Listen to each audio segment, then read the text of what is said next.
'Tis the season. We've got lots of Christmas DIYs and we've also got some winter DIYs. I'm Jamie, the crafty DIY guy. Welcome back to my channel.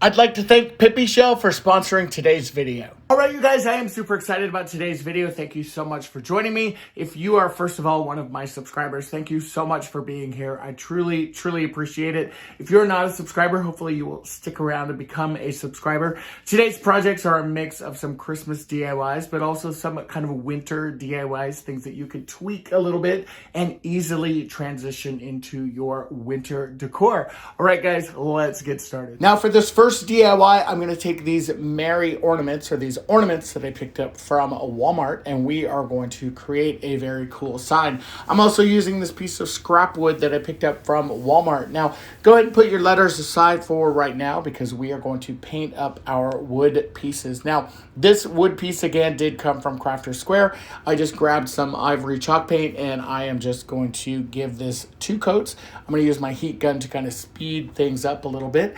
I am going to take my ornaments and we are going to remove those eye hooks that are in the top of those ornaments. Now, you can take a very simple screwdriver, just kind of twist, and they will come out. For some reason, my finger strength wasn't there, or they were in here really, really good. So I just grabbed the screwdriver. Either one will totally work. Save those eye hooks, though, for a future project. Go ahead and lay out your letters, kind of figure out your spacing, and then this is so simple. All you're doing is gluing these directly down. Now, because I did kind of lay these out, I already kind of know where they're going to be going, and obviously you can see that I've got them lined up on the wood there, so it makes it really, really easy to do this. Now, the holes at the top, totally optional. If you wanted to fill those in and then repaint your letters, you could. Mine is going to go up on a very high bookshelf, so you're not even going to see that there were those kind of eye hooks at the top of it. Again, if it bothers you, get some wood filler, fill it in, repaint your letters, and that gives you even more variety because you can make this, again, kind of any color that you want to. And then once you've got this all laid out, you've got the cutest little sign. I love the way this looks. It's holiday cheer. It makes me feel merry, and I love the way this looks. All right, guys, thank you so much. I really am excited to tell you about Pipishell's TV wall mount system, which is what you see back here that is holding up my TV. Now, this is a stable TV and monitor solution for literally all of your entertainment needs. I know for me personally, and probably for you as well, having every single inch of crafting space available in your craft room or in your DIY room is super, super important. And I know it was super important to me. Now, I bought a brand new TV, I would say probably about 6 months ago for this space, and unfortunately the stand that it came on was just really wide. It was much wider than I anticipated. It took up a lot of space. You can see on top of the bookshelf here I have somewhat limited space, and the way that this stand was, it really limited on where I could put it, but also what I could do with this space around the TV. So I know when I started exploring various TV wall mounts, Pipishell came up as an Amazon bestseller. And when I started looking into it, I could see that it had nearly 100,000 reviews, and it also had a very high rating, which for me was really important.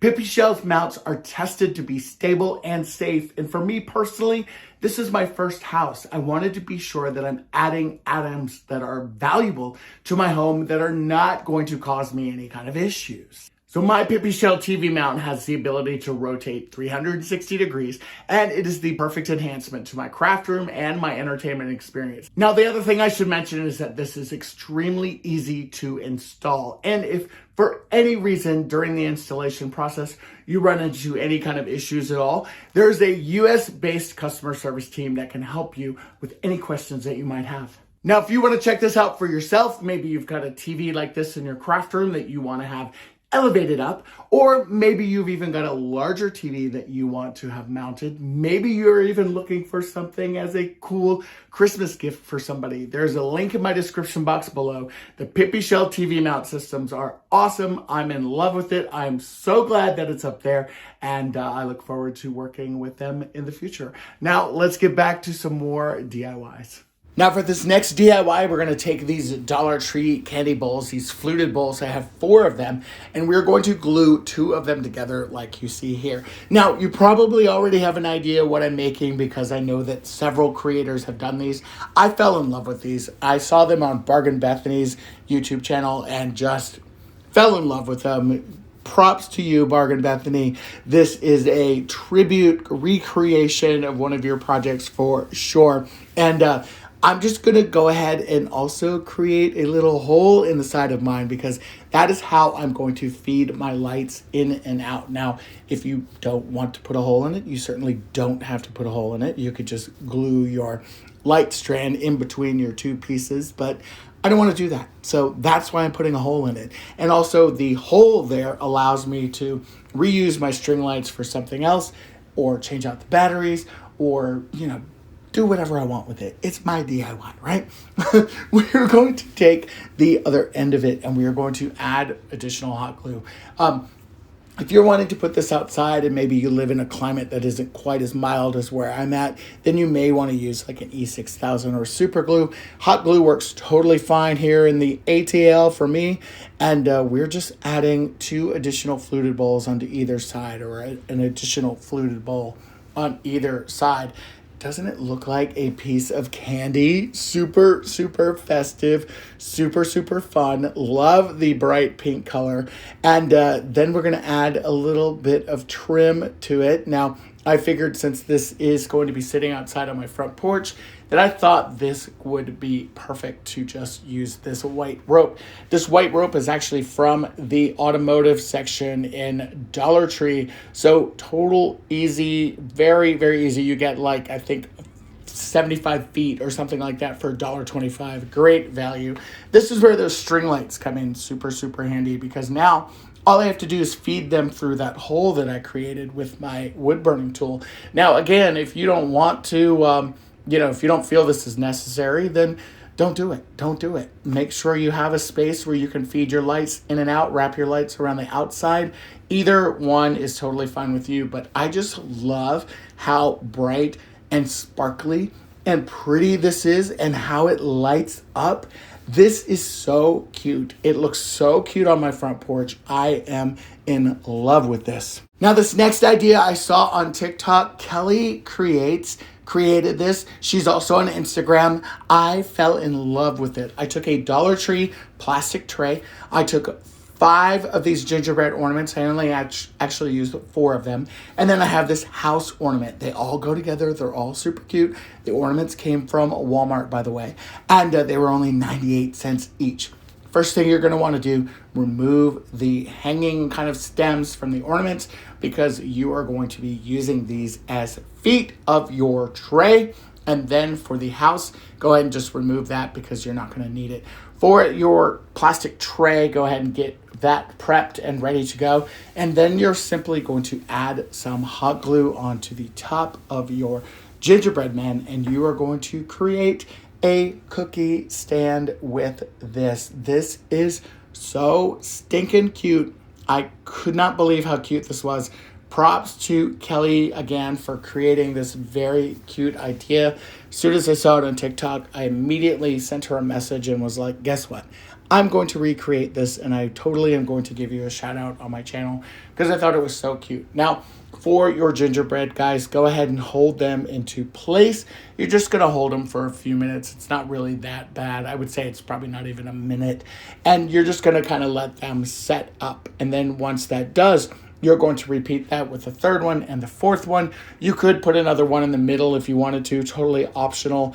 And then you're going to stand this up. Now for the lid that you're going to use to cover your cookies, you're going to take a Dollar Tree fluted bowl or any garden bowl, anything that fits within your tray. Going to remove that sticker because there's always a pesky sticker on a Dollar Tree item. And we're going to glue our house down. That is our handle. Hello, cute, adorable cookie tray. I'm obsessed. Kelly creates. Props to you. This was such a fun idea. It's super festive and I love it. For this next DIY, we're going to grab a piece of scrapbook paper. I have this little wooden car that I picked up from Hobby Lobby and some of these wreaths. Now, this scrapbook paper is fun. It is kind of a road trip inspired, and it reminded me of like going home to grandma's house for Christmas time. Definitely something that I miss. I lost my grandparents in 2017, but I definitely still think about them, especially during the holidays. I'm going to take this wood palette. We are going to add our Elmer's purple glue onto this. I'm going to add a generous amount, as you can tell here, and we are going to glue that scrapbook paper down. Now, I love personally working with this Elmer's purple glue. It makes it very, very easy, and I don't know, I like it. It reminds me of like playing with glue as a kid, and I don't know if you can eat glue still or not. I'm pretty sure I did when I was a kid. Definitely don't eat it if you're a kid and you're watching this video. We're going to take our paper here, our scrapbook paper, and now we're just going to trim around our palette, and we're going to get this ready. Now, for those pieces there, because we did use a palette here, I am going to take my little cutting board here that I have, and or cutting mat, and then I'm going to take an X-Acto knife, and we're going to take our X-Acto knife, and we are just going to start to kind of cut away that excess paper there, because this is a palette, and I wanted to be able to see the palette. That was part of the idea of kind of choosing that palette. So just take your X-Acto knife and just kind of trim away, get rid of any of those excess pieces of scrapbook paper. That way it really exposes the kind of palette. And the great thing about this particular scrapbook paper also is that because it's very similar in color to my palette piece, I don't have to worry about painting it, which is definitely a plus. Now, I think this is also a good time for me to let you guys know, of course, that if you like this video today, please give me a thumbs up and a like. That definitely helps my channel so much. Also, if you're currently not a subscriber, hopefully you will hang out and become a subscriber as well. And I love to create all kinds of really fun things like this. So now that we've got our palette ready, it is time to start taking care of our car. Now, you know me, and you know blue. Blue is my favorite. I've got a blue car now. So we're going to paint up our car, and we're going to do it with this nautical blue color that I picked up from Waverly. We're going to go ahead and wipe off the excess. That way it almost gives it a denim kind of a look. And for this particular car, because it does have these kind of outlines already of the details within the car, you can take a Sharpie like I'm doing here. You could do a paint pen. You could certainly do a combo, and you can just trace right back through those. And when you do that, as you can see, it really gives you a lot of detail. Now, I didn't have a fine point like paint marker when I was doing this, which is why I just opted for the Sharpie. And as you can see there with the paper towel on the side there, I'm just kind of wiping off kind of the excess. And it actually works out really, really good. I was super happy with this as I was kind of going along. And all I'm doing, again, is just simply tracing the outline. I love how simple and how easy it makes it. And it really does kind of enhance the design of it. And it makes it look like I'm not a Picasso, but you know, like I kind of know what I'm doing. I feel important. Now I'm going to go ahead and just take some other darker paint and just kind of brush it across there just to give it a little bit of dimension. Now I'm going to paint in my tires. We're going to paint in the tail lights of the truck or the car here. And we're just going to give this as much detail as possible. And the great thing about this, obviously, is that this is totally up to you. So if you wanted to just keep your car very normal and just paint it all one color, absolutely, totally up to you. That's the beauty of a DIY, right? You can really make it your own and DIY it to what you feel is the best. So once again, just kind of adding the detail of the tail lights there on the truck. And then I'm going to take some glue. We're going to add some hot glue to the back of that truck, that side that is unpainted. And we're going to glue that down in the center of our palette after we add a little bit more glue to the top piece there, because I felt like I didn't have quite enough glue. I'm going to center this down on top of my scrapbook paper and on top of my palette. And once that has a good adhesion to it and I feel good about that, now we're going to add our decorative wreath piece. Once again, just adding some hot glue right to the back of that and adding it to the center of our car. I have an SUV now and I would love to put a Christmas wreath on the front of it. Haven't done it quite yet. How cute is this? It just reminds me of like road trips and family and holiday fun, and I thought this was super, super adorable. Now this next DIY, I'm going to incorporate these houses that my friend Norma sent me from Orlando. These are from July 4th, and I've had these for quite a while. I have been wanting to do something with them, and when I found my little tiered tray at Dollar Tree, I knew exactly what I wanted to do with these for the holidays. Now, I love the roof line. I love everything about these. I even think they're pretty festive, honestly, the way that they are. But I did want to make them a little more Christmassy, and since I have this great batch of scrapbook paper, I thought it would be really fun to just kind of create some cozy little Christmas cottages, if you will. And we're going to use our favorite glue stick as well. Now, go through your pad and pick out some scrapbook paper. You could certainly do all that matches. I went with some that kind of blend and all go together, if you will. And I'm just going to take my little house shape here and we're just going to trace this. Now, I'm doing it on the center of the paper, or at least I was going to. And then I decided to kind of move it over to one side. That way I could save some of these pieces of scrapbook paper. I was going to say, totally up to you, of course. Sometimes when you center your piece, depending on what the design is on your scrapbook paper, you do kind of get a better option for your item that you're kind of tracing. So once I've got all three of those kind of house shapes all set up and ready to go, then you can start cutting them up. You can see where I kind of messed up one there a little bit, not a big deal though. And for the roof line there, you're not even going to really worry about that. It's kind of funny the way that these work out. I guess it's not funny. I guess it's geometry, or, I guess it's geometry. Is it geometry? Let me know in the comments below. But go ahead and just add your glue stick, and then you're going to glue your paper right onto your little houses. Get rid of any of the kind of excess glue that might be oozing out. How adorable and cute are these? Now, I added them to my Dollar Tree tiered tray.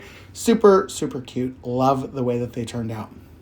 All right, you guys, let me know in the comments below what projects were your favorite. I definitely have a few. Also, check out some various playlists and other videos that are here on YouTube. Thank you guys so much. I am looking forward to creating more fun projects for you and bringing you some other DIY items really, really soon. All right, guys, take care. Bye-bye.